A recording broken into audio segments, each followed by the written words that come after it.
Hey, Katie Kim here. Wanted to first take a shout out to Erin. Thank you for your post on consistency because it's so on point with me right now. Is if you get off track a day or two, because I did accept Erin's challenge to post live every day.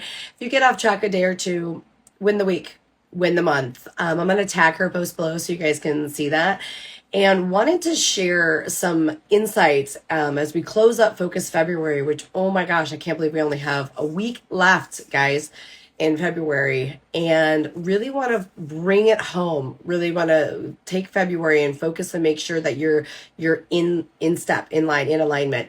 And I often talk about the time, talent, and treasure triangle, where we only have so much time, we only have so much talent, we only have so much treasure.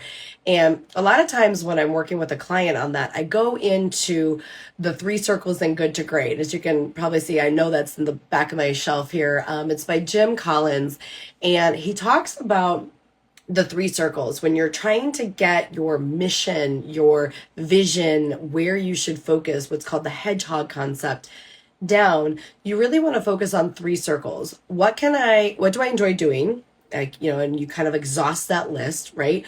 What can I be the best in the world at? And then three, what can I make money at? And where those three circles intertwine, intersect, if you will, that should be your focus. That should be your laser focus. And then he goes on to describe the hedgehog concept, which I really, really love. And I don't want to do a book review, but maybe sometime else. But what I love about what he does there is he really talks about strategy. And I had a couple unique coaching calls last weekend over the weekend where we really were focusing on the hedgehog concept for them and the strategy. And the first client was there's a new client was talking with, he was like, well, you do a lot of spreadsheets for me. I'm excited about that. I'm like, I'm going to focus more on your strategy first. I'm going to focus on making sure you're in alignment with where we're going with this plan. I'm going to focus on where are your limiting beliefs.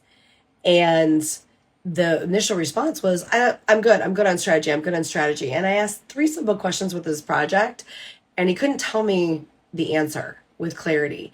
And that's where I think there's so many layers of focus that in all of my entrepreneurs are like, yes, Katie, I get it. And I know you're shaking your heads because you feel like you're focused and then you get to your growth point, you hit your goal, right? And all of a sudden you're like, I'm good. I hit my goal. I got this. I'm grown. I'm to there. But what you also find out in that process is your focus was to get to that goal. If you haven't done the work to do the bigger strategy, if you haven't done the bigger work to find your why.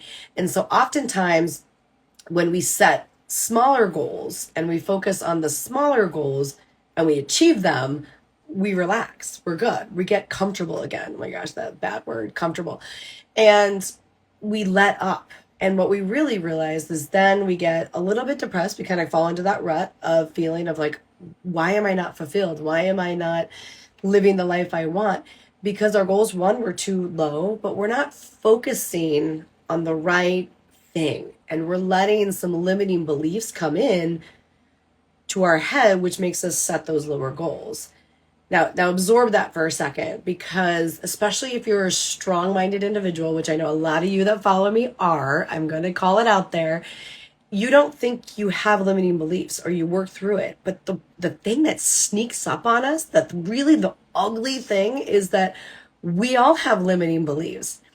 And my girl Stacy, she's in one of my pods, came to me and she goes, honey, we all have limiting beliefs. She's like, and we're not even aware of them. Welcome to the jungle. And I absolutely love that. So thank you, Stacy, for calling it out. And I wanted to share that with you all because as I work with clients on their strategy and their focus before we get to the spreadsheets of the development, guys, before we get to getting into the projects, you got to have strategy, and it goes further than what's going to go on the property. It goes further than what's going into the building. And if you don't understand that, let's talk, let's engage. But that's going to make sure you have alignment. That's going to make sure you have drive. That's going to make sure you know your why. That's going to make sure these little goals you're setting, I'm going to call it like it is. So you call me out, guys, but the little goals you're setting are now going to be milestones.